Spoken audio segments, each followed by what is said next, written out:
The clock above the hostess stand read 11:47 p.m. when Isabel Morrison realized that $4 billion couldn't buy her a table on New Year's Eve. She stood in the marble-floored lobby of La Maison Étoilée, the most exclusive French restaurant in Manhattan, wearing a charcoal Loro Piana coat that cost more than most people earned in 3 months, and watched the maitre d', a silver-haired man named Philippe, whom she'd tipped $1,000 last Christmas, shake his head with genuine regret. "We are completely full, Madame Morrison. Every table has been reserved for weeks." The ambient noise pressed against her from all sides. Champagne glasses clinked. Couples leaned across candlelit tables, fingers intertwined. A family of 4 laughed over shared plates of duck confit, the children's faces bright with the approaching magic of midnight. Everyone had somewhere to be. Everyone belonged to someone. Isabel had closed a $2.3 billion acquisition 3 hours ago. She'd been on a conference call with Singapore, London and Dubai, simultaneously negotiating terms that would reshape the software industry across 4 continents. 17 lawyers, 9 investment bankers, 2 CEOs who'd initially refused to even take her calls. She'd brought them all to the table through a combination of strategic brilliance and relentless pressure, never raising her voice once, never showing a flicker of doubt. And now she couldn't get a reservation at the restaurant where she'd hosted over 50 business dinners in the past 2 years. "I understand it's New Year's Eve. I'm willing to pay." Philippe raised one hand, the gesture both apologetic and final. "Price is not the issue, madame. We simply have no space." Perhaps if you had called ahead, she had called ahead. Or rather, her assistant Rebecca had called ahead 6 weeks ago, booking a table for 4 under the Morrison Technologies corporate account. But Rebecca had flown home to Chicago yesterday to spend the holidays with her family. And Isabel, who'd approved the time off without thinking twice, who'd assured Rebecca that she'd be fine, that she had plans, had only realized this morning that those plans had been a lie, she'd told herself. Her driver Marcus had requested New Year's Eve off 3 weeks ago. She'd approved that too. Why wouldn't she? The man had worked for her for 5 years, never complained, always arrived 10 minutes early. Of course, he deserved to spend the holiday with his grandchildren. So tonight, for the first time in 2 years, Isabel had driven herself. She'd gotten behind the wheel of the black Mercedes S-Class that lived in her private parking space beneath her Fifth Avenue penthouse, a car she'd purchased 18 months ago and driven perhaps a dozen times. She'd navigated through holiday traffic like any ordinary person, her hands gripping the steering wheel a little too tightly, her GPS announcing turns in that calm, automated voice that somehow made her feel more alone. She'd told herself it was an adventure, a change of pace, something spontaneous. She had not told herself it was loneliness. That word existed in other people's vocabularies, in the lives of people who hadn't built empires, who hadn't graced the cover of Forbes 3 times running. Lonely was for people who needed others. Isabel Morrison answered to no one needed. No one relied on no one. Except apparently she needed a reservation. "Thank you for your time." Her reflection stared back at her from the polished marble walls. Perfect makeup, flawless posture. The kind of self-possession that came from years of practice, from learning early that showing weakness was the same as losing. Her father had taught her that. Not through words, her father had never been much for words, but through absence, through the way he'd looked past her at dinner tables, through the report cards he'd signed, without reading through the piano recitals he'd missed for board meetings. "Your father is a very important man," her mother used to say, as though importance were a valid substitute for presence. Isabel had learned the lesson well. She'd become important too. More important than he'd ever been. Morrison Technologies had eclipsed his pharmaceutical company 3 years ago in market capitalization. She'd made sure the Wall Street Journal mentioned it. He'd sent flowers.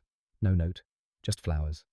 She turned toward the exit, her heels clicking against the marble with measured precision, each step a tiny declaration of dignity. Around her, the restaurant hummed with life she wasn't part of. A couple in their 60s held hands across a table near the window, their fingers intertwined with the casual intimacy of decades. A young family, parents, 2 children shared a single dessert, 4 spoons diving into chocolate mousse while the kids giggled. A group of friends raised glasses in a toast, their faces luminous with champagne and promise, and the certainty that midnight mattered because they had people to kiss when the clock struck 12. Isabel had her penthouse overlooking Central Park, a wine collection worth more than most people's houses. Silence so complete she could hear her own heartbeat. She was 5 feet from the door, her hand already reaching for the brass handle, when she made the mistake of looking back. A man was standing at a corner table near the window, black, early 40s, wearing a navy suit that fit well but wasn't designer. Beside him, a little girl with intricate braids looked up, her brown eyes reflecting candlelight. The girl said something Isabel couldn't hear. The man glanced in Isabel's direction, his expression unreadable for half a second. Then he raised his hand and waved her over. Not a small wave, not tentative. A clear gesture that said, "You, come here." Isabel froze. Her brain processed the moment in fragments. A stranger, a black man she'd never met, inviting her to his table, in the most exclusive restaurant in Manhattan, on New Year's Eve. Every instinct told her to leave. This was charity. This was pity. This was someone who'd recognized her from magazine covers and decided to perform an act of benevolence he could later tell at parties. "I once invited Isabel Morrison to my table when she couldn't get a reservation. You should have seen her face." But the little girl was smiling at her now, standing on her chair to wave too, and there was nothing performative in that smile. Just pure, uncomplicated kindness from someone who didn't know that Isabel Morrison didn't need rescuing. Except she did. God help her, she did. She walked toward their table. The man pulled out the empty chair across from him with one hand, the gesture economical and sure. Up close, she could see the faint shadows under his eyes, the kind that came from years of insufficient sleep from carrying weight that didn't show in photographs. His hands were scarred across the knuckles, small white lines that spoke of physical labor of work that left marks. "I'm Deacon Rivers. This is my daughter, Trinity." The girl Trinity bounced slightly in her seat, her braids swinging. "I'm 8, and you're really pretty." "Are you a queen?" "You look like a queen, despite everything, despite the hollow ache in her chest and the champagne buzz from drinks she'd had alone before driving here." Isabel felt her mouth curve into something approaching a smile. "No, I'm not a queen. That's okay." "Queens are boring anyway. They just sit on thrones and tell people what to do. You look like someone who does stuff." Isabel glanced at Deacon, expecting him to correct his daughter to apologize for the forwardness. But he was watching her with an expression she couldn't quite pass. Not pity, not recognition.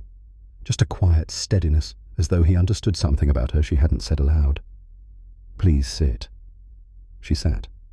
The waiter appeared a different one, not Philippe, thank God, and handed her a menu without comment, as though wealthy women joined strangers' tables at midnight every day. Perhaps they did. Perhaps this restaurant had seen stranger things than Isabel Morrison accepting charity from a man whose suit jacket had a small thread loose at the collar. Trinity pointed to her plate where half a chicken breast sat in herb butter. "Daddy got me the kids' meal, but the chicken is huge. Do you want some? Sharing is caring." That's what Mama used to say before she went to heaven. The words hung in the air for a beat. Deacon's jaw tightened almost imperceptibly. Then he smiled at his daughter, and the smile was so full of love and grief tangled together that Isabel had to look away. "Trinity's fine baby girl. Let Miss Isabel order her own food." But Trinity was already pushing a piece of paper across the table. Not a napkin. A drawing done in coloured pencil on what looked like the back of a restaurant receipt. 3 stick figures holding hands, a tall one on the left, a small one in the middle, and on the right, a figure floating on a cloud-yellow crayon rays emanating from her head like a halo. "That's me and Daddy and Mama. We came here because this was Mama's special place. She loved the potatoes. They put cheese inside, and it's like magic." Isabel looked at the drawing at the figure on the cloud and felt something crack open in her chest. A fissure she'd spent years sealing shut with work and achievement and the armor of not caring. "Your mother has good taste." Deacon's voice was quiet when he spoke. "She did. She passed away 3 years ago. Lupus. Trinity was 5. I'm sorry." The words felt inadequate, a social formula that meant nothing. But Deacon nodded as though she'd said something profound. "Thank you." The waiter returned. Isabel ordered the first thing her eyes landed on: duck breast, medium rare sides she didn't care about. The waiter departed. Silence settled over the table, not uncomfortable but heavy with things unsaid. Trinity rescued them. "So what do you do, Miss Isabel? Are you a doctor? A teacher? Oh, are you a spy?" Deacon smiled, the first real smile Isabel had seen from him. It transformed his face, softened the careful reserve he wore like armor. Probably not a spy baby girl. Spies don't usually wear coats that expensive. Isabel felt heat rise to her cheeks. She couldn't remember the last time she'd blushed. "I run a technology company. We make software that helps other businesses operate more efficiently." Trinity's nose wrinkled. "What software?" "It's computer programs, like the ones you use at school for math or reading." "Oh, so you make homework." The absurdity of it struck Isabel sideways. 4,300 employees, offices in 17 countries, annual revenue exceeding $9 billion, and to this 8-year-old she made homework. Something like that, yes. Deacon was watching her again with that unreadable expression. Trinity's school uses Morrison Tech's education platform. She's right, it's homework. But it's good homework. Adaptive. It meets kids where they are instead of assuming they're all the same. You know my company, I work in community development. We use data analytics to track outcomes for at-risk youth programs. Your platform isn't perfect, but it's better than most. There was no flattery in his voice. Just assessment, professional to professional. Isabel found herself sitting up straighter, leaning forward slightly. What would make it better? Deacon tilted his head, considering. Less focus on standardized metrics, more room for qualitative feedback. Not every kid who's struggling shows it the same way. Your algorithms optimize for grade improvement, but grades aren't always the problem. Sometimes the problem is hunger, or trauma, or a parent who's incarcerated. Software can't fix that. The words landed with the weight of lived experience. Isabel thought of the last product development meeting she'd attended 2 weeks ago, where her VP of engineering had presented a new machine learning model that predicted student success rates with 92% accuracy. Everyone had applauded. No one had asked what happened to the other 8%. You're right. We should do better. Deacon's eyebrows lifted slightly, as though he'd expected her to defend the product to pivot into corporate speak about market demands and development cycles. When she didn't, something in his posture eased. The food arrived. Trinity attacked her potatoes with the single-minded focus of children everywhere. Deacon cut his steak with methodical precision, each piece the same size. Isabel picked at her duck, which was perfectly cooked and tasted like nothing because her mind was elsewhere, circling around the question of how she'd ended up here at a stranger's table on the loneliest night of the year. Trinity looked up from her potatoes, cheese sauce on her chin. Miss Isabel, how come you were alone? Don't you have a family, Trinity? Deacon's voice held gentle warning. But Trinity persisted with the relentless curiosity of 8-year-olds who hadn't yet learned that some questions hurt. What I'm just asking. Everyone should have people on New Year's Eve. That's what you said, Daddy. You said nobody should be alone tonight. Had he said that? Was that why he'd waved her over? Not because he recognized her, not because he wanted something from her, but because his daughter had taught him to see loneliness and respond to it. Isabel set down her fork. I don't have a family. No, not anymore. My parents passed away a few years ago, and I was married once, but it didn't work out. How come, Trinity? This time, Deacon's voice was sharper, but Isabel surprised herself by answering. Because he wanted me to be someone I wasn't. He wanted a wife who stayed home and hosted dinner parties and didn't work 80-hour weeks. And I wanted. She stopped. What had she wanted? She'd told herself she wanted success, wanted to build something that mattered, wanted to prove to her father that she was just as capable, just as important. But sitting here watching Trinity lick cheese off her fingers while Deacon smiled, despite his exhaustion, Isabel couldn't remember the last time she'd wanted something simple, something that couldn't be measured in revenue or market share or magazine covers. I wanted more. Deacon met her eyes across the table. Sometimes wanting more costs everything, and sometimes having more means nothing. The words hung between them, an admission she hadn't meant to make. Deacon held her gaze for 3 seconds longer than was comfortable, seeing past the expensive coat and the perfect makeup to something raw beneath. Trinity broke the moment by pushing her empty plate away with a satisfied sigh. I'm full. Can we have dessert? Deacon glanced at his watch, a simple Timex, not a Rolex, and winced. It's almost midnight, baby girl. We should save room for the champagne toast. I can't have champagne. I'm 8. You can have sparkling cider. It's fancy. As if on cue, the restaurant lights dimmed. Waiters moved through the crowd with trays of champagne flutes. The energy shifted, anticipation building like a wave. Couples moved closer together. Parents gathered their children.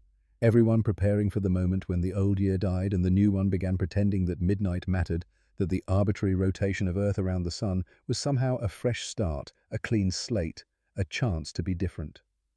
Isabel had stopped believing in fresh starts around the same time she'd stopped believing her father would show up to her college graduation. He'd sent a card.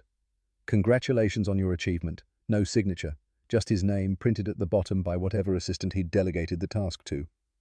A waiter handed her a champagne flute. She took it, the glass cold against her palm. Trinity received her sparkling cider in a plastic flute, holding it with both hands as though it were precious. Deacon raised his champagne, and for a moment Isabel thought he was going to toast with her, with them, this makeshift family of strangers bound together by loneliness and luck. But Trinity spoke first, her voice cutting through the ambient noise. Miss Isabel, do you cry a lot? The question landed like a physical blow. Deacon's face went tight. Trinity Rivers. That is not appropriate. Trinity looked genuinely confused. But Mama always said we should ask about feelings. She said grown-ups who don't cry keep their sad inside, and if you don't let it out, it stays stuck in your chest forever. Is your sad stuck? Miss Isabel? The restaurant blurred. Isabel blinked hard, willing her vision to clear her throat to unclench. When was the last time she'd cried? She couldn't remember. Not at her father's funeral. She'd been too numb, too aware of the investors and board members watching to see if grief would make her weak. Not when her marriage had imploded. She'd been too angry, too focused on protecting her assets in the divorce. Not even when she'd stood alone in her apartment on her 38th birthday 6 months ago, looking out at Central Park and realizing she didn't have a single person to call who would care. No, I don't cry much. Sometimes I want to, but I can't. Trinity nodded solemnly, her eyes too wise for 8 years old. Mama used to say crying is like rain for the heart. It washes things clean. Maybe your heart needs rain. Deacon looked away, his jaw working. When he spoke, his voice was rough. Your mother was very wise. He was still looking away when the countdown started. 10, 9, 8. The restaurant erupted in noise, everyone shouting numbers in unison, the joy almost violent in its intensity. 7, 6, 5. Trinity stood on her chair, throwing her arms around Deacon's neck, and he caught her reflexively, holding her tight, his eyes closing. 4, 3, 2. Isabel watched them, this father and daughter who'd invited a stranger to their table because nobody should be alone tonight, and felt something inside her chest crack wider. Not breaking, opening. A door she'd kept locked for years, forcing itself ajar. 1. The restaurant exploded in cheers. Champagne corks popped. Strangers embraced. A jazz band in the corner launched into Auld Lang Syne, and everyone sang badly, joyfully together. Happy New Year. Daddy Trinity's voice was muffled against Deacon's shoulder.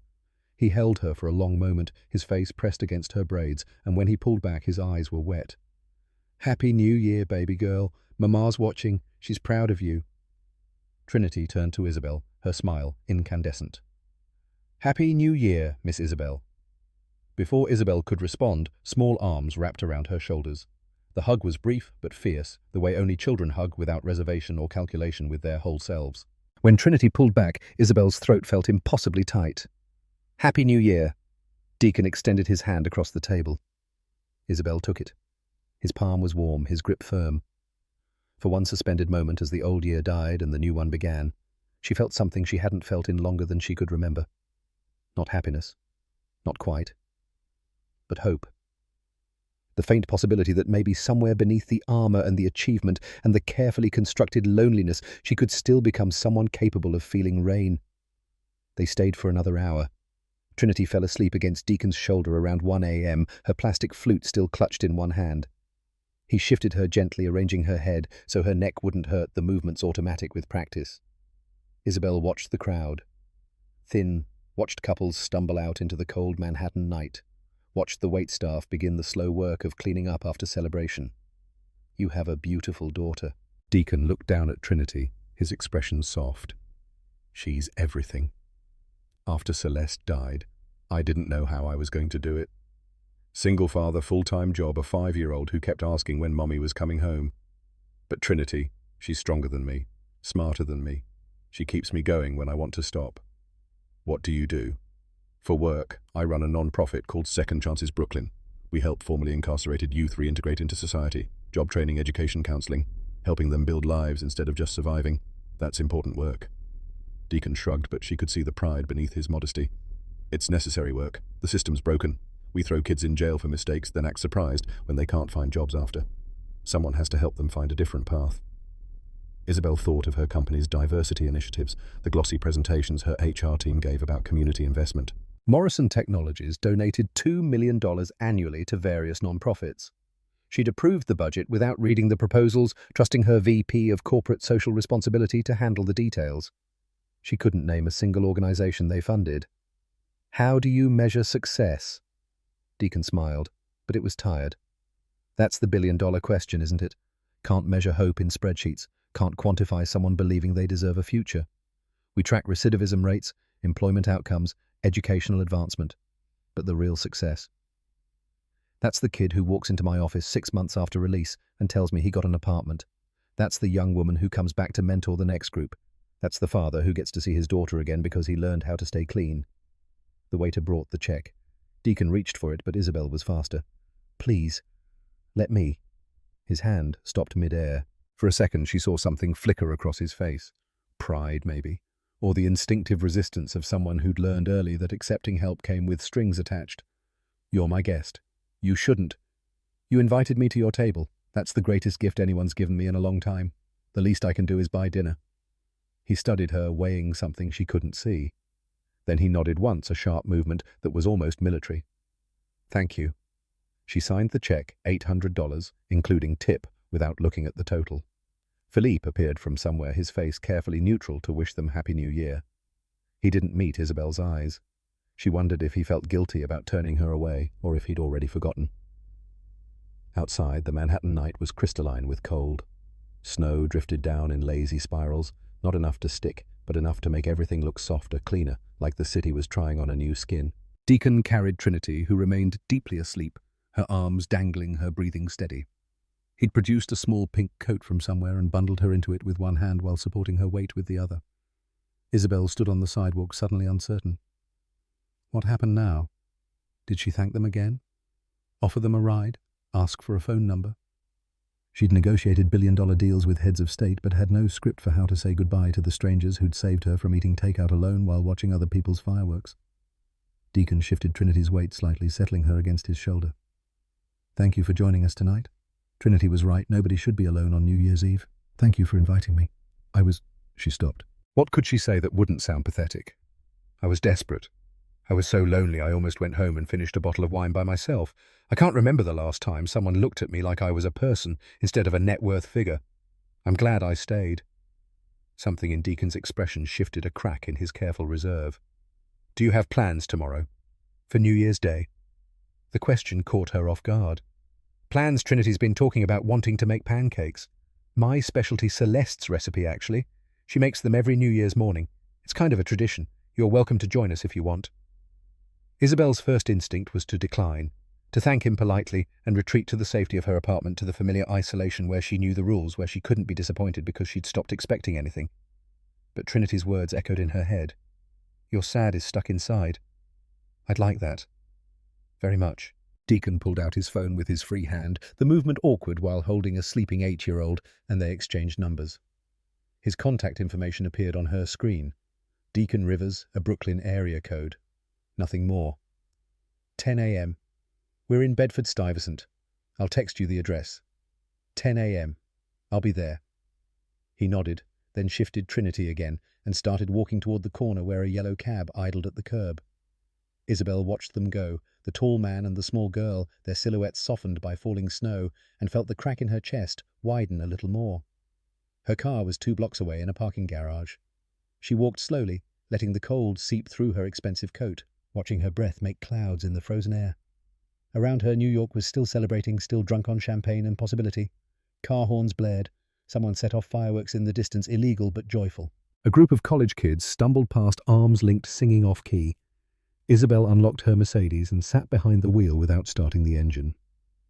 Her phone rested in her lap, Deacon's number visible on the screen. She should Google him. Due diligence. Make sure he wasn't some kind of con artist who'd recognized her and was running an elaborate scheme. Second chances. Brooklyn was probably a real organization, but that didn't mean. She closed the phone without Googling anything. Tomorrow she'd meet them for pancakes in Bedford-Stuyvesant, a neighborhood she'd never visited despite living in Manhattan for 15 years. Tomorrow she'd sit in their home, probably small, probably modest, probably nothing like her apartment, and eat breakfast with strangers who'd shown her more kindness in 3 hours than she'd experienced in 3 years. Tomorrow she'd try to be someone who deserved that kindness. She started the engine and pulled out of the garage, joining the slow river of New Year's traffic heading north. Her GPS announced turns in that calm, automated voice. Her hands gripped the steering wheel a little too tight. And somewhere in her chest, behind the armor and the achievement and the carefully constructed walls, something that felt almost like hope began tentatively to unfold. The apartment building on Hancock Street looked nothing like the neighborhoods Isabel knew. 3 stories of red brick fire escapes zigzagging down the facade like iron vertebrae windows reflecting the pale winter sun. She'd driven past it twice before parking her GPS, insisting she'd arrived, while her instincts insisted she'd made a wrong turn, somewhere between Fifth Avenue and this corner of Brooklyn, where bodegas outnumbered Starbucks and the sidewalks were narrower, cracked real. Trinity answered the door before Isabel could knock, still wearing pajamas covered in stars, her braids slightly disheveled from sleep. "You came. Daddy said you might not come because rich people don't always keep promises, but I said you would because you have kind eyes." The words hit harder than they should have. Isabel stepped inside the hallway, immediately warmer than the January cold outside, smelling of coffee and something sweet baking. Deacon appeared from what must have been the kitchen, wearing jeans and a faded Howard University sweatshirt, flour dusted across one forearm. He looked different in daylight, younger somehow, though the shadows under his eyes remained. "Trinity, what did we talk about?" "That I shouldn't say everything, I think, especially not things about rich people keeping promises. But it's true. You said I said a lot of things I shouldn't have. Go wash your hands and get dressed. We have a guest." Trinity disappeared down a hallway, her footsteps thundering despite her small size. Deacon wiped his hands on a dish towel, his expression somewhere between embarrassment and resignation. "I apologize. She has no filter. She's honest. I appreciate that." He gestured toward the kitchen, a space barely large enough for 2 people to stand comfortably. Mixing bowls crowded the counter. A griddle heated on the stove, its surface already glistening with butter. On the refrigerator, dozens of Trinity's drawings were held by mismatched magnets, stick figures, rainbows, a surprisingly detailed rendering of what looked like the Brooklyn Bridge. "Coffee, please." He poured from a French press into a mug that read, "World's okayest dad." A gift from Trinity's last birthday, he explained, because she'd learned the word irony at school and wanted to use it. Isabel accepted the mug, wrapping both hands around its warmth. Through the kitchen window, she could see the neighboring building's brick wall, a fire escape, someone's laundry, frozen stiff on a line. No sweeping views, no marble countertops. Just the tight geometry of people living close together, their lives pressed against each other by proximity and economics. "This is nice." Deacon followed her gaze, then looked back at her with an expression she couldn't quite read. "It's small. 2 bedrooms, 1 bathroom. Trinity's room is barely big enough for her bed and bookshelf. But it's ours. And the rent's stabilized, so they can't kick us out when the neighborhood gets trendy." There was an edge to his voice, something defensive and tired at once. Isabel understood suddenly that he was waiting for her to judge him, to compare this modest apartment to whatever palace she'd imagined to find it lacking. "I meant the neighborhood. It feels alive. Real. Real. That's one word for it. Gentrification's another. 5 years ago, this block was all families who'd been here for decades. Now, there's a boutique coffee shop 2 streets over charging $8 for a latte. You don't like the coffee shop. I like that my neighbors can't afford to live here anymore. I like that Trinity's best friend Keisha moved to the Bronx last year because her grandmother's building got bought by developers. I like watching the neighborhood I grew up in turn into a playground for people who—" He stopped, jaw tightening, shook his head. "Sorry, you didn't come here for a lecture on urban displacement." But Isabel stepped closer, setting down her coffee. "No finish. People who— what? People who see Brooklyn as a brand instead of a community. Who move here for the authenticity and price out everyone who made it authentic in the first place."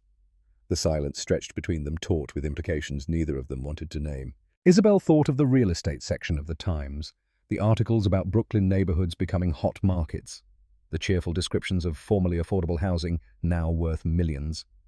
She'd read those articles over breakfast, sipping coffee in her apartment, and never once considered the families displaced to make room for people like her. Trinity burst back into the kitchen wearing jeans and a purple hoodie, her braids now neatly redone. "Can I help with pancakes?" Deacon's expression softened immediately, the tension draining from his shoulders. "You can measure the chocolate chips, 2 handfuls like Mama taught you." While Trinity counted out chocolate chips with exaggerated care, Deacon poured batter onto the griddle in perfect circles. His movements were economical, practiced the muscle memory of someone who'd made this recipe hundreds of times. Isabel stood to the side, feeling useless and out of place. Her designer jeans suddenly ridiculous in this kitchen where function mattered more than fashion. "Can I do anything?" Deacon glanced at her, considering. "You know how to flip pancakes, I can learn." He handed her the spatula, then positioned himself behind her, his hands guiding hers to slide under the edge of a pancake, flip it in one smooth motion. The pancake landed perfectly golden brown and studded with melting chocolate. Trinity cheered. "You did it." "Now you're a pancake expert. I wouldn't go that far.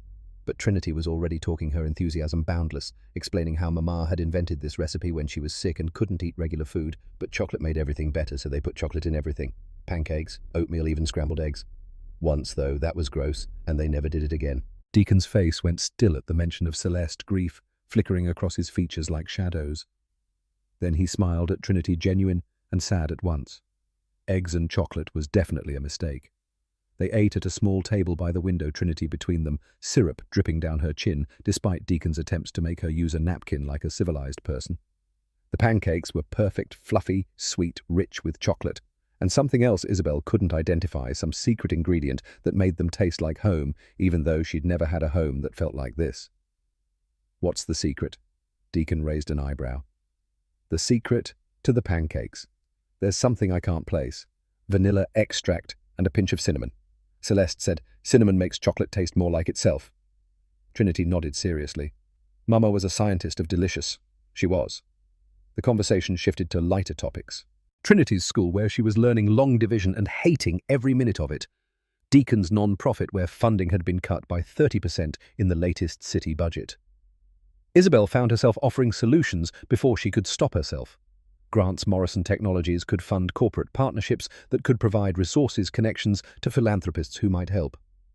Deacon's expression grew more guarded with each suggestion. Finally, he set down his fork. I appreciate the thought, but we've been down that road before. Corporate funding comes with expectations, metrics, proof of impact. And when you're working with kids who've been incarcerated, success doesn't fit neatly into quarterly reports. I'm not trying to impose metrics, I'm trying to help. Help! That word again. His voice had gone flat. Trinity looked between them, her fork suspended mid-air, sensing the shift in atmosphere, even if she didn't understand its source. Isabel felt her face heat. I don't understand. You need money. I have money. Why is that a problem? Because money isn't neutral. It comes with power, and power changes relationships. If you fund second chances, suddenly I'm accountable to you. Suddenly I'm worried about disappointing you, about meeting your expectations instead of serving my community's needs. Suddenly we're not equals. We're not equals. That's just reality. The words came out sharper than she'd intended. Deacon's eyes went hard. You're right. We're not. You have $4 billion and a penthouse on Fifth Avenue. I have a rent-stabilized apartment in Brooklyn and a non-profit that's always 2 months from closing. But that doesn't make your money more valuable than my work. It doesn't make your opinion more important than my expertise. I never said it did. You didn't have to say it. It's in every suggestion you make. Let me introduce you to philanthropists. Let me write a grant. Let me fix your problems because I have resources and you don't. Trinity's voice cut through the tension, small and worried. Are you fighting? They both looked at her. Deacon's expression softened immediately. No, baby girl. We're just having a grown-up conversation.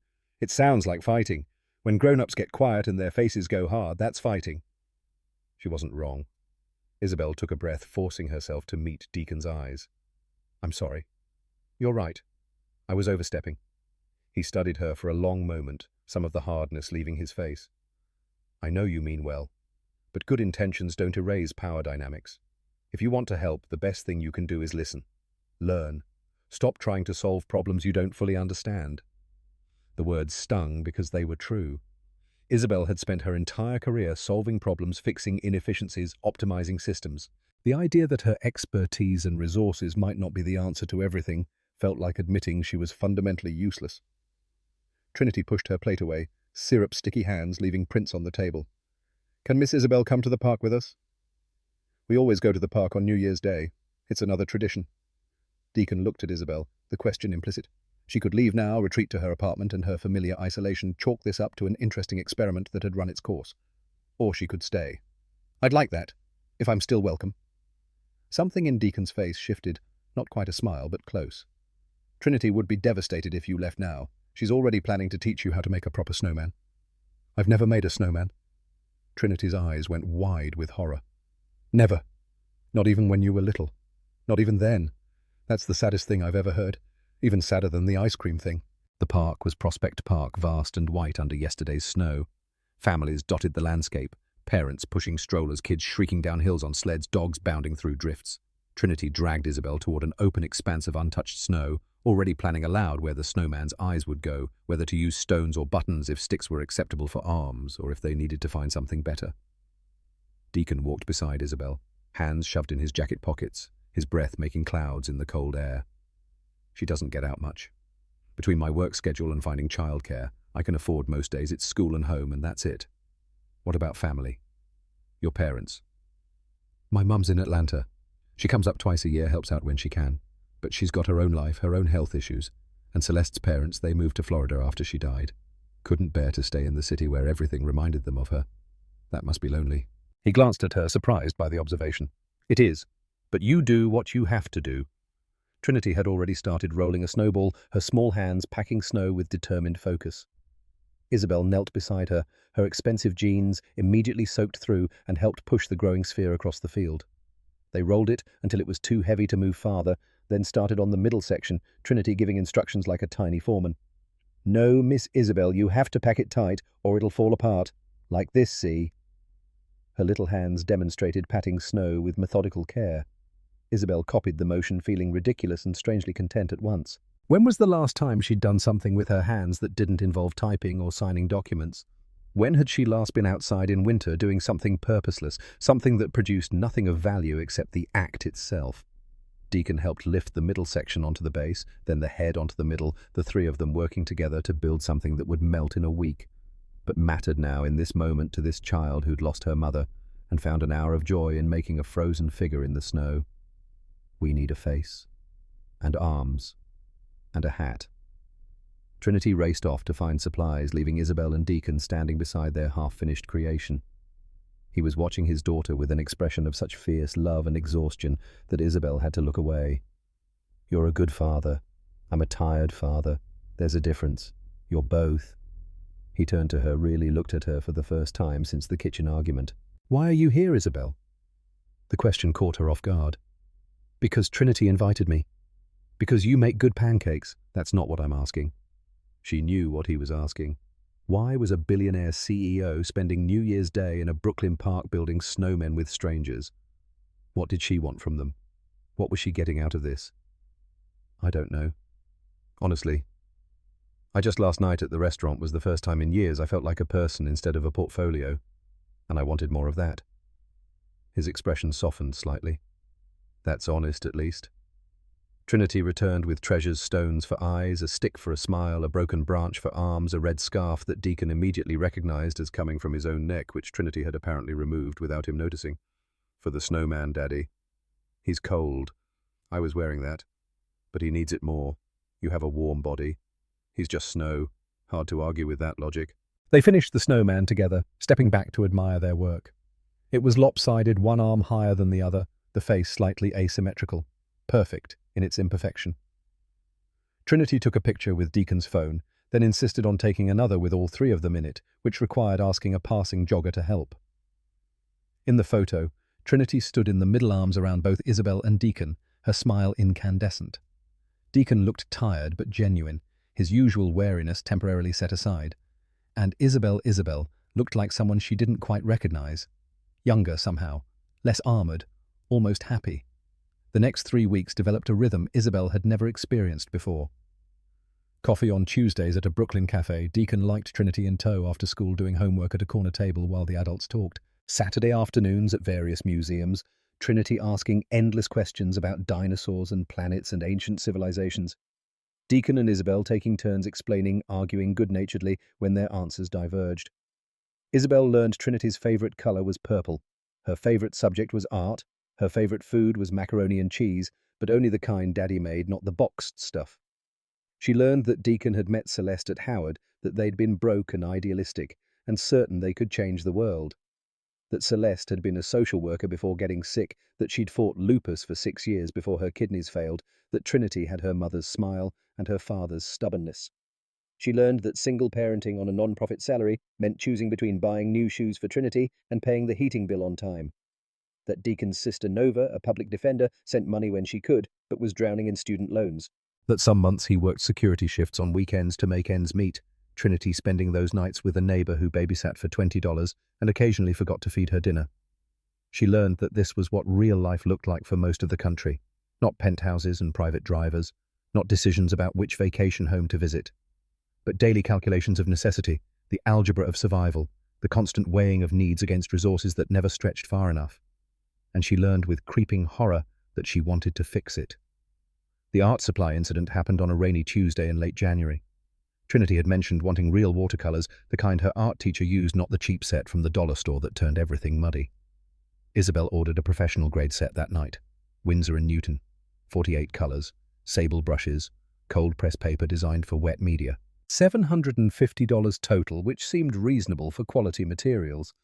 She brought it to their Saturday museum trip wrapped in brown paper because she'd forgotten wrapping paper existed until the moment she needed it. Trinity's eyes went wide when she opened it. These are real artist supplies, like actual professional paints. Deacon's face had already gone carefully neutral. Isabel, can I talk to you for a minute? He led her away from Trinity, who was examining each paint tube with reverent care toward a quieter corner of the museum's dinosaur hall. We talked about this. About what? About boundaries. About not using money to... They're just art supplies. She wanted better paints. I got her better paints. They cost more than I spend on groceries in 2 weeks. The number hit her like cold water. She'd known intellectually that they had different financial realities, but the specific comparison, her casual purchase equaling half a month of his family's food, made it visceral. I didn't think about it that way. That's the problem. You don't have to think about money. For you, it's just numbers in an account. For me, it's the difference between keeping the lights on and sitting in the dark. His voice was low but hard, each word precise with controlled anger. When you do this, you're saying what I provide isn't good enough, that Trinity deserves better than what I can give her. And maybe that's true. Maybe she does deserve Winsor & Newton paints and private art lessons and college funds that don't require loans, but that doesn't mean you get to swoop in and provide those things without asking me first. I was trying to help. You were trying to feel better about the gap between us. There's a difference. The words landed like a slap. Isabel felt her own anger rising, defensive and raw. That's not fair, isn't it? You see a problem, you throw money at it. That's what you do. That's your whole life. Fix inefficiencies, optimize outcomes, treat people like systems that need upgrading. I don't... You do. I've watched you with Trinity, suggesting better schools, better programs, better everything. As if better means more expensive. As if my love and my time and my presence aren't enough because they don't come with a price tag. Isabel's throat tightened dangerously. I never said that. You don't have to say it. It's in every gift you bring, every suggestion you make. You're trying to save us. From poverty, from struggle, from the reality of our lives. But we don't need saving. We need respect. The last word echoed in the cavernous hall. A family walked past, the parents giving them curious looks. Trinity remained absorbed in her paints, oblivious to the adults arguing 20 feet away. Isabel forced herself to breathe, to think past the defensive anger. You're right. Deacon blinked clearly, having expected continued argument. I'm right. About all of it. I was trying to fix problems I don't understand. I was making myself feel better by spending money, and I was disrespecting your choices as a father. His posture shifted slightly, surprise softening the hard line of his shoulders. Okay. I didn't expect you to just agree. What did you expect? Honestly? For you to get defensive? Tell me, I'm being ungrateful, that I should be glad someone cares enough to help. Have people told you that before, more times than I can count? Rich donors who think their money buys them the right to tell me how to run my non-profit, who get offended when I turn down their help because it comes with strings attached. Isabel looked at Trinity, still absorbed in her paints. What do you want me to do? Take them back? Deacon followed her gaze, his expression conflicted. No, she's already in love with them. But next time, if there is a next time, ask me first. Let me be part of the decision, even if the answer makes no sense to you. That's fair. They stood in silence for a moment, the tension slowly draining from the space between them. I'm learning. I know I'm not very good at it yet. Something in Deacon's face softened. You're trying. That counts for something. They returned to Trinity, who had already started planning her first painting, something involving unicorns and rainbows and possibly dinosaurs, the logic of 8-year-olds defying adult concerns about genre consistency. Valentine's Day arrived, wrapped in freezing rain and forced intimacy. Deacon had texted that morning, Trinity insists you come to dinner. Fair warning, she's made handmade cards for both of us. Prepare to be glitter-bombed. Isabel arrived at 6, carrying flowers she'd second-guessed 5 times, too expensive, too formal, too date-like, when this wasn't a date. But Trinity loved them immediately, finding a vase and arranging them with artistic precision while explaining that red roses meant love, pink meant admiration, and white meant friendship, so the mix meant they were becoming a family. The word hung in the air. Deacon's face flickered with something complicated. Isabel focused on removing her coat, buying time to steady her voice. That's a beautiful way to think about it. Dinner was spaghetti and meatballs. Trinity's favourite served on mismatched plates with paper napkins folded into elaborate shapes that Trinity had learned from YouTube. The apartment smelled of garlic and tomato sauce, warm and domestic, in ways that made Isabel's apartment feel like a sterile museum by comparison. After dinner, Trinity presented her cards. For Deacon, a construction paper heart covered in glitter with the words, "World's Best Daddy," in careful printing. For Isabel, a more elaborate creation. A folded card showing a family of 3 holding hands with the message, "Thank you for making Daddy smile again." Isabel's vision blurred. She blinked hard, willing herself not to cry in front of an 8-year-old who'd made a card with such earnest affection. "This is the most beautiful card anyone's ever given me." Trinity beamed, then announced she was tired and needed to go to bed, a transparent attempt at giving the adults alone time that was both adorable and mortifying. Deacon walked her through her bedtime routine, while Isabel cleared dishes, the domestic choreography feeling both foreign and natural at once.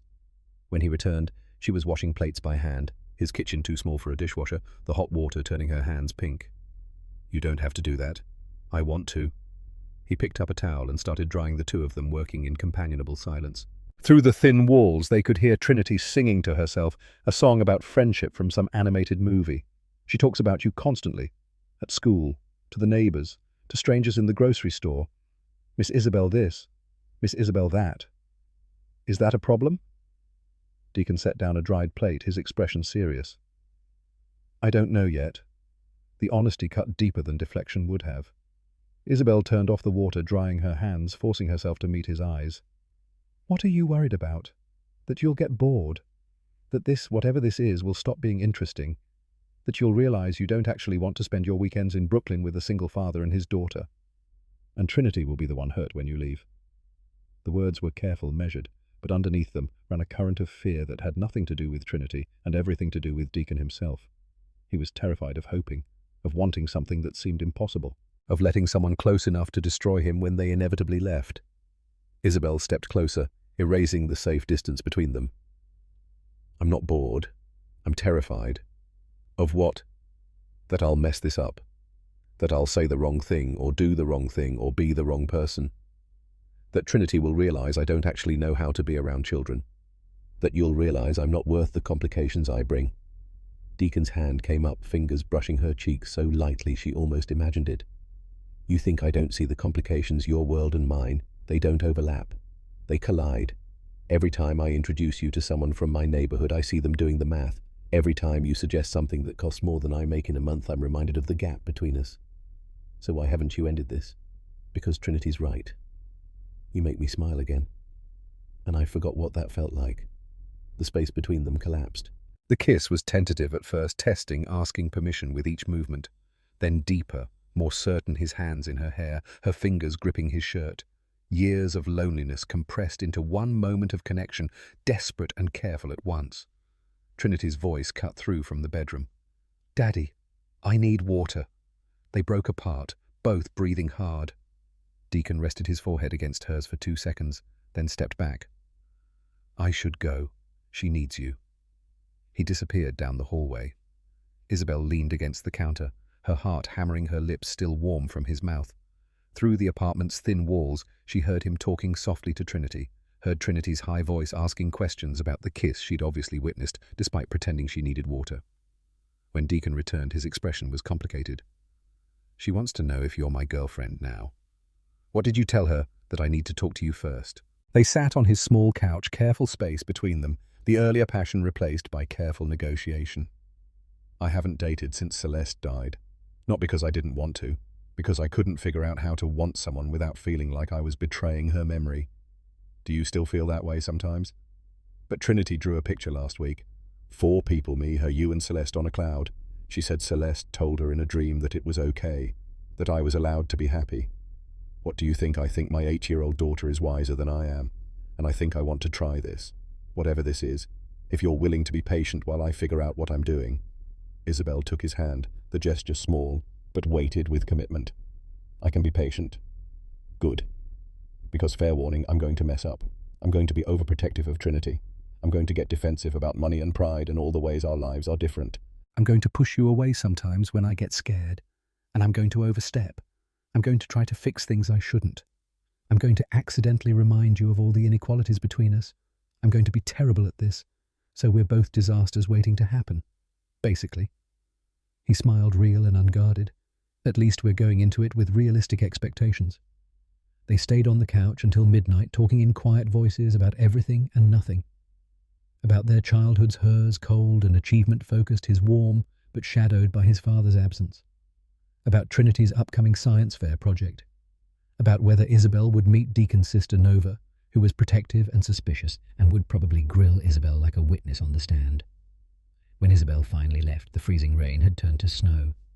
Deacon walked her to her car, his presence solid and warm beside her. Same time next week. She turned to face him, snow catching in his hair, his eyes reflecting streetlight.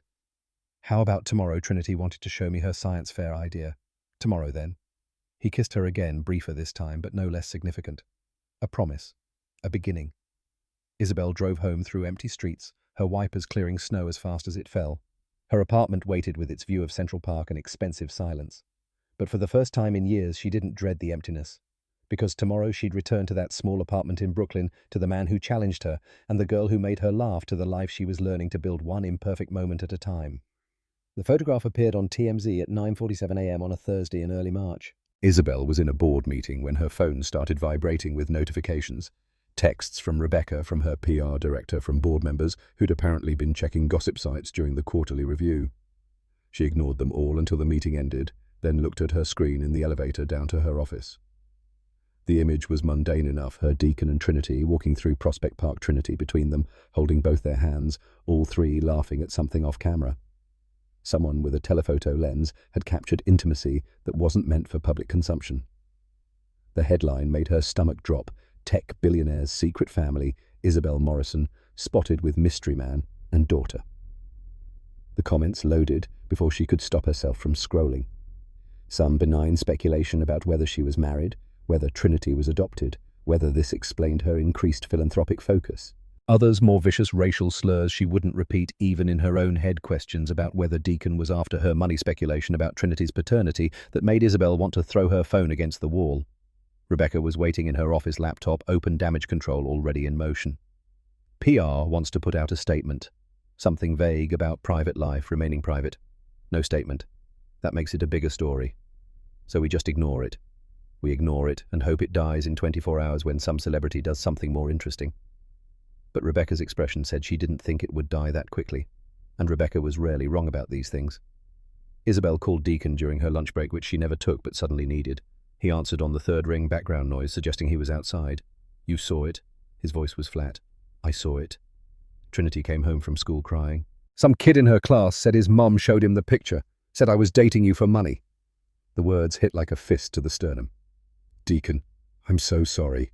I'll fix this. My PR team can what make people stop thinking what they're thinking, make the internet forget, make Trinity's classmates unsay what they've already said. There was exhaustion in his voice more than anger. The weariness of someone who dealt with this particular brand of racism his entire life and was tired of explaining why it hurt. What do you need from me? I need you to understand that your world touches mine, and when it does, I'm the one who gets burned. Every time. That's not fair, isn't it? You'll deal with some gossip for a week. I'll deal with people looking at me differently for the rest of my life in this neighborhood. Trinity will deal with kids at school treating her like a curiosity. That's not equal impact. Isabel pressed her palm against her office window, the glass cold and unforgiving. So what are you saying? I'm saying I need time. To think. To figure out if I can handle this. And Trinity's asking why Miss Isabel hasn't come over. I don't know what to tell her. Tell her I'm sorry. He was quiet for a long moment. She doesn't need sorry. She needs you to show up or not show up. Kids don't understand maybes. The line went dead. 2 weeks passed in a kind of limbo. Isabel texted Trinity simple messages. Good luck on your math test. I'm thinking about you, and received responses that were cheerful but increasingly confused. Why can't you come over? Did I do something wrong? Daddy says you're busy, but you're always busy and you used to come anyway. Each message was a small knife between her ribs. She threw herself into work with the kind of manic focus she'd thought she'd outgrown. 18-hour days, weekend conference calls, a company expansion into 3 new markets that her CFO called aggressive and her competitors called desperate. She didn't care what they called it as long as it filled the hours between waking and sleeping.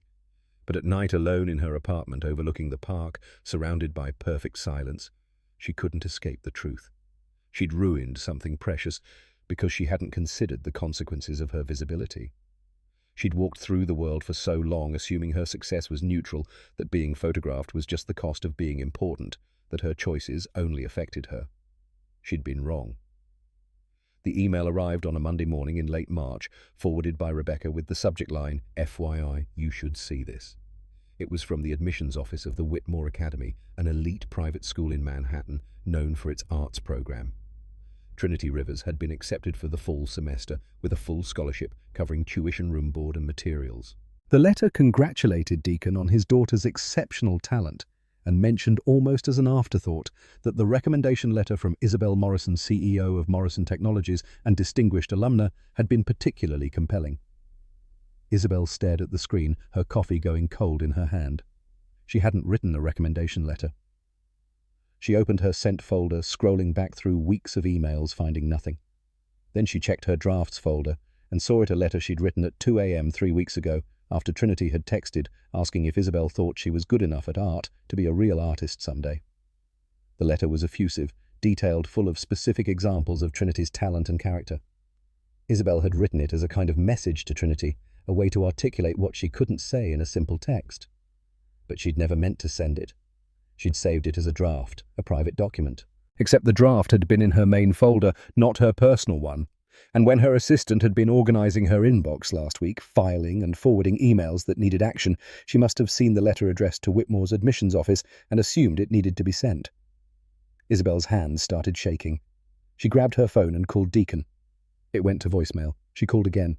Voicemail again. On the 3rd attempt, he answered, his voice tight. "What?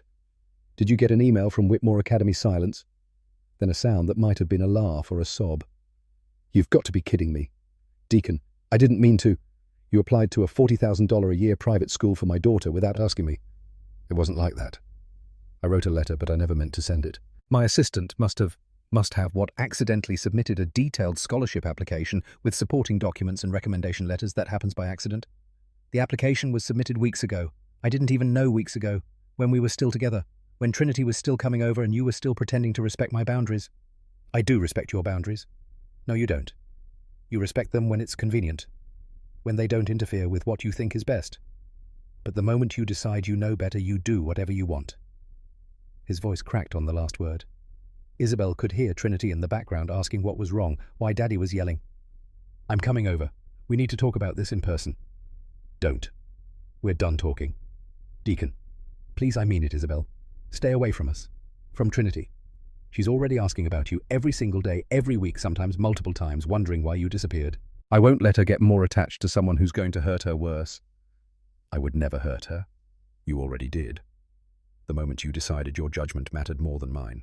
The moment you decided being her savior was more important than being her." He stopped. The silence stretched so long, Isabel thought he'd hung up. "Than being her what? It doesn't matter now." This time he did hang up. Isabel sat in her office as the sun tracked across the sky, her assistant knocking twice to check on her, her 3 p.m. meeting happening without her. She thought about driving to Brooklyn, forcing the conversation Deacon didn't want to have. But his words echoed in her head. "Stay away from us." And she knew showing up would only prove his point about her inability to respect boundaries. So she sat. And she thought. And she realized with the kind of clarity that only comes from losing something irreplaceable that Deacon was right about everything. She'd spent 3 months trying to fix their lives instead of simply sharing them. Every gift, every suggestion, every well-intentioned intervention had been about proving her value through resources rather than presence. She'd learned nothing from their fights because learning would have required admitting she didn't know better, and Isabel Morrison had built her entire identity on knowing better than everyone else. Love without respect is just control. He'd said that. She hadn't understood it then. She understood it now. The decision came slowly, painfully, like extracting shrapnel from an old wound. She couldn't fix this with apologies or explanations. She couldn't buy her way back into their lives. The only thing she could do was prove through sustained action over time that she was capable of change, and the only way to do that was to disappear. She sent one text to Deacon. "I'm sorry for everything. I won't contact you or Trinity again unless you reach out first. I hope someday you can forgive me." His response came 3 hours later. "Goodbye, Isabel." 2 weeks passed in a fog. Isabel moved through her days on autopilot: board meetings, investor calls, product launches that should have excited her, but instead felt hollow. She'd deleted Trinity's number from her phone to remove the temptation to text, but she'd memorized it anyway, her fingers hovering over the keypad a dozen times a day before she forced herself to put the phone down. Rebecca found her in her office on a Friday evening, staring at her computer screen without seeing it. "You've been here since 6 a.m. Go home. This is home." Rebecca sat down across from her, something she never did without invitation. "What happened with the guy from Brooklyn? It ended. Because of the photo. Because I'm incapable of not trying to control everything. Because I decided I knew better than he did what his daughter needed. Because I'm my father's daughter, and apparently I learned all his worst lessons." Rebecca was quiet for a moment. "Your father was a lot of things, but he never second-guessed himself. The fact that you're sitting here questioning your choices means you're not him. Doesn't matter. The damage is done. So fix it." "I can't. That's the whole point. I can't fix this one. I can only—" She stopped the thought forming even as she spoke it. "I can only become someone who doesn't need to fix everything." Rebecca raised an eyebrow. "That sounds suspiciously like personal growth. It sounds impossible." But the seed was planted. The next morning, Isabel called Graham Whitfield Morrison Technologies' CFO and the closest thing she had to a mentor. "I need advice about something that isn't business." They met at a coffee shop in Midtown Neutral Territory, where neither of them had the advantage of executive authority. Graham listened without interrupting while she explained the whole story. New Year's Eve, the pancakes, the growing relationship, the photograph, the scholarship disaster. When she finished, he was quiet for a long time, stirring his coffee with mechanical precision. "You know why I've worked for you for 12 years? Because I pay you well. Because you're brilliant at solving problems. You see inefficiencies others miss. You optimize systems that seem unsalvageable. It's a gift.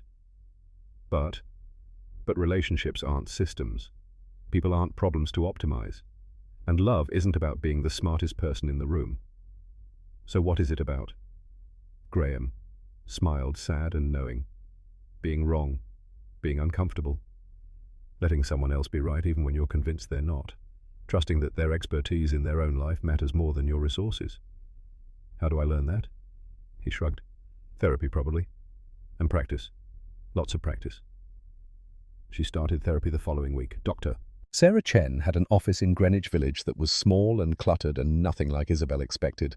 No leather couch, no notepad, just 2 chairs facing each other and a woman in her 60s who looked at Isabel like she could see straight through the armor. "Tell me why you're here." "Because I destroyed a relationship by trying to control it, and I don't know how to not control things." "That's honest." "What did control give you? Safety. Success. The ability to never be disappointed because I never depended on anyone." "And what did it cost you?" "Everything that matters." The sessions became a routine. Tuesday afternoons, 50 minutes of excavating her childhood, her father's cold indifference, her mother's complicity in that indifference, the way Isabel had learned that love was conditional, that approval had to be earned through achievement, that needing people was weakness.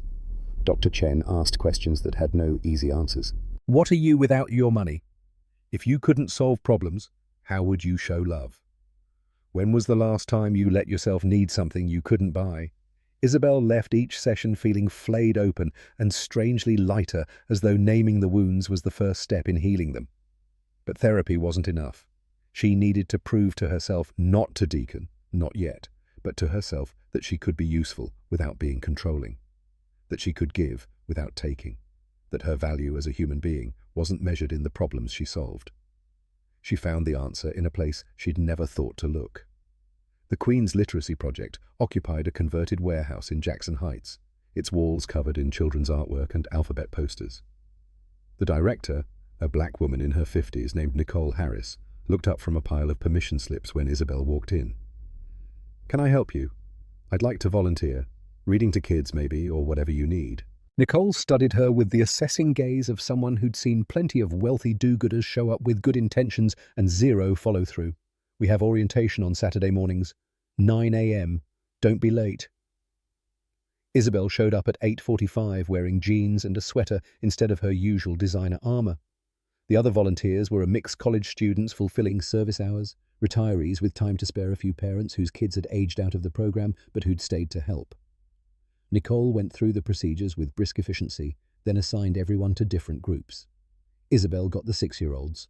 6 children who could barely sit still, who interrupted constantly, who had strong opinions about which books were boring and which were cool.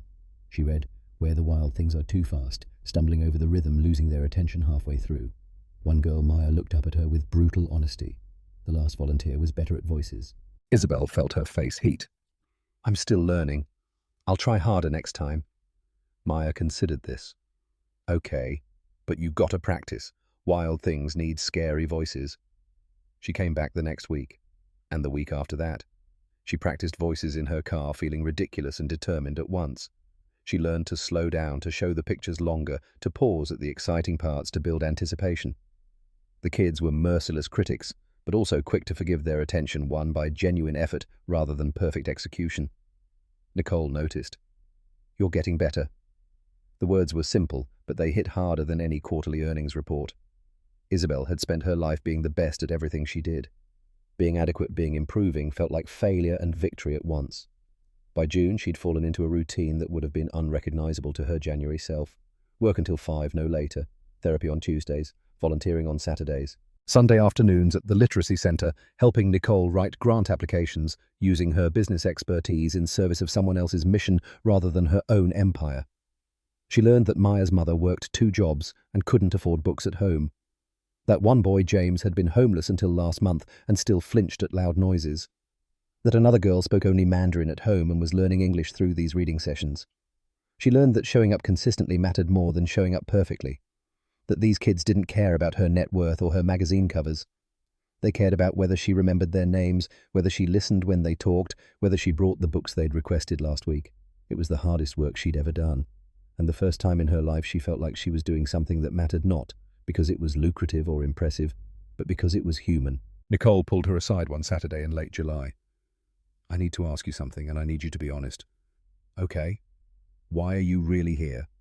Because most people like you, successful, busy, important, they volunteer once or twice and then disappear. But you've been coming every week for 4 months, so either you're running from something or running towards something. Which is it? Isabel thought about Deacon's words, about Trinity's question, about the person she'd been in January versus the person she was trying to become. Both. I'm running from the person who thought she could fix everything, and toward the person who can be present without needing to be useful. Nicole nodded slowly. That's honest. I respect that. In August, Nicole mentioned needing a grant writer for a major foundation application. Isabel offered immediately, then caught herself. Actually, I could help write it. But would it be better if I just connected you with someone who specializes in non-profit grants? Someone who understands the language foundations want to hear? Nicole smiled, something approving in her expression. That would be better, yes. But I'd still like your input on the budget section. You're good with numbers. Isabel connected Nicole with 3 different grant consultants, paid for their services anonymously through a third-party fund, and then worked with Nicole on the budget as requested, no more, no less. When the grant came through in September, $50,000 over 2 years, the celebration in the warehouse was loud and joyful, and Isabel cried in her car afterward because the success felt different than any she'd experienced before. Shared. Collaborative. Not about her at all. She was better. Not healed, not fixed, but better. Slowly learning that her value didn't depend on being the smartest or the richest or the most capable person in any room. Learning that sometimes the most important thing she could do was get out of the way. But she still thought about Deacon and Trinity every single day. Still wondered if Trinity had started at Whitmore or if Deacon had rejected the scholarship out of principle. Still saw their faces in crowds that resolved into strangers. Still reached for her phone to text Trinity about something funny that happened at the Literacy Center before remembering she'd given up that right. The letter arrived in mid-September, forwarded through Morrison Technologies' main office. Plain envelope, Brooklyn postmark, Deacon's handwriting on the front. Isabel stared at it for 10 minutes before opening it, her hands shaking. The letter was handwritten on lined paper, his script neat and careful. Isabel Nova convinced me to write this. She said I was being stubborn and proud, and she's usually right about these things, even when I don't want to admit it. Trinity asks about you constantly every week, sometimes every day, wanting to know why you can't come over anymore, whether she did something wrong, why promises don't mean anything to grown-ups. I don't have a good answer. I've been angry at you for 6 months. Justified anger, I think. You crossed lines. You disrespected my authority as a parent. You assumed you knew better, but I've also been hiding, using my anger as a shield against being hurt again, using my pride as an excuse not to risk hoping. Trinity drew another picture last week. 4 people again, you, me, her and Celeste. But this time Celeste's arms are outstretched like she's pushing us together. Trinity said Celeste visited her in a dream and said she's tired of waiting for Daddy to stop being scared. I don't know if I believe in dreams or signs or 8-year-olds having wisdom beyond their years. But I know I miss you. I know Trinity misses you. And I know that being right about your mistakes doesn't make me less lonely. I'm not ready to jump back in, but maybe we could talk. Just talk. No promises beyond that. Trinity misses you, and so do I. Deacon. Below his signature was a phone number and an address. His apartment. An invitation. Isabel read the letter 5 times, tears streaming down her face, her chest so tight she could barely breathe. Then she called Dr. Chen's emergency line, something she'd never done before. Something happened. Something good. And I'm terrified I'm going to ruin it again. Dr. Chen's voice was calm. What do you need, permission to hope? Or courage to stay scared? I don't know which. Maybe you need both. Maybe hope and fear aren't opposites. Maybe they're just different ways of caring about the outcome. Isabel wrote back that night, her own handwriting shakier than Deacon's had been. Deacon, thank you for writing. I don't deserve your willingness to try again, but I'm grateful for it. I've been in therapy since April, learning why I do what I do. Learning that control was my way of never being vulnerable enough to be hurt. Learning that I spent my whole life trying to earn love through achievement because I never learned that love could just be given. I've been volunteering at a literacy centre in Queens. Nobody there knows who I am. I'm just Isabel who reads to first graders and sometimes does funny voices, but usually just adequate ones. It's the most important work I've done in my life. I'm not the same person I was in March. I'm not sure I'm good enough yet to be someone Trinity should trust. But I'm working on it, every day. I would like to talk. I would like to try. I'm still terrified of messing up. But I'm learning that being terrified and trying anyway is maybe what courage looks like. Tell Trinity I never stopped thinking about her, and tell her I'm sorry for breaking my promise. I'll spend the rest of my life trying to keep the next one. Isabel. She mailed it the next morning, then spent 3 days checking her phone, obsessively jumping at every notification. When Deacon's text finally came, it was simple. Coffee on Saturday, 10 a.m. There's a place in Park Slope. She sent back, I'll be there. The coffee shop was small and crowded, the kind of place where people lingered over books and laptops. Deacon was already there when she arrived, sitting at a corner table, his hands wrapped around a mug that looked like it had been empty for a while. He looked different. Older, maybe, or just more tired. The shadows under his eyes had deepened. But when he saw her, something in his expression softened. She sat down across from him, her own coffee untouched between them. Hi. Hi. The silence stretched, not quite comfortable, but not hostile either. Searching. You look good.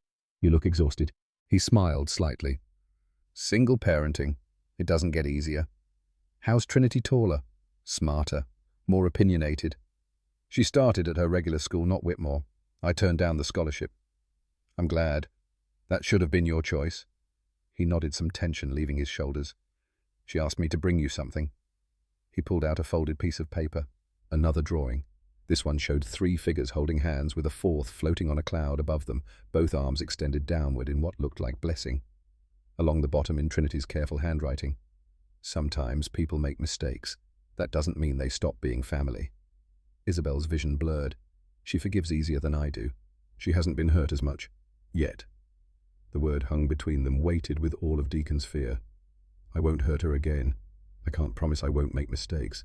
But I promise I'll never again decide I know better than you about what she needs. Words are easy. I know. That's why I'm not asking you to trust me yet. I'm asking for a chance to prove I've changed. He studied her for a long moment, his expression unreadable. Tell me about the literacy centre. So she did. About Maya and James, and learning to read slowly, to do voices, to show up week after week, even when she felt inadequate. About Nicole and the grant and the small triumph of being useful without being in charge. about how terrifying and liberating it was to be just one person in a room full of people no more or less valuable than anyone else. Deacon listened without interrupting his coffee going cold while she talked. When she finished, he was quiet for a long time. "You really have changed." "I'm trying. Every day." "Why?"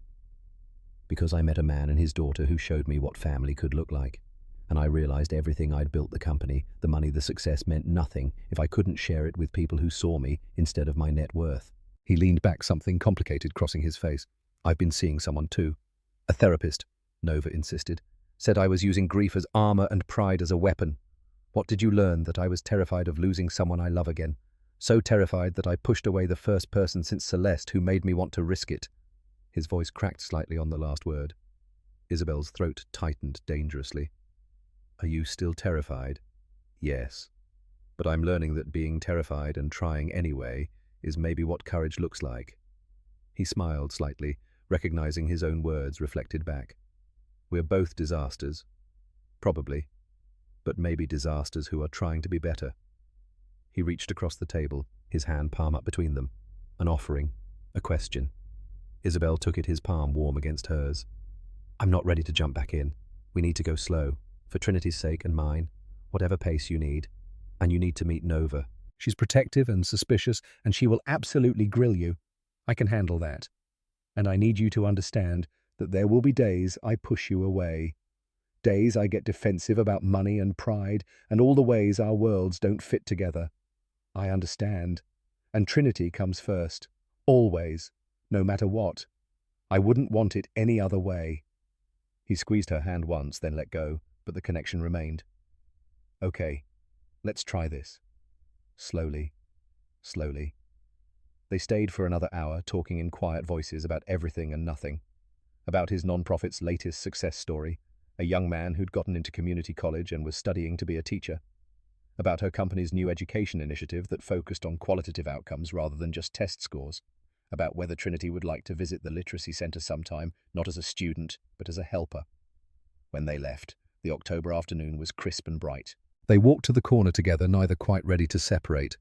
"Same time next week," Isabel smiled. "How about tomorrow? I promised Trinity I'd show her pictures of the kids at the literacy center. She wanted to see what they were reading." He smiled back, genuine and unguarded. "Tomorrow, then." This time when he kissed her, it was different from their first kiss. Less desperate, more certain. A promise being rebuilt one careful moment at a time. Isabel drove home through Brooklyn's narrow streets past bodegas and brownstones and people living lives pressed close together by choice and necessity. Her apartment waited with its view of the park and its expensive silence. But tomorrow she'd return to Deacon's small apartment, to Trinity's eager questions, and Deacon's careful hope to the life she was learning to build, not through control or fixing or being the smartest person in the room, but through presence and patience and the hard work of becoming someone worthy of being loved. The sun was setting over the East River when she finally pulled into her parking garage. She sat in her car for a moment, Trinity's drawing resting on the passenger seat. Sometimes people make mistakes. That doesn't mean they stop being family. She picked up her phone and texted Deacon, "Thank you for giving me another chance. I won't waste it." His response came immediately. "We'll figure it out together. Together." The word felt like a gift she was finally ready to receive.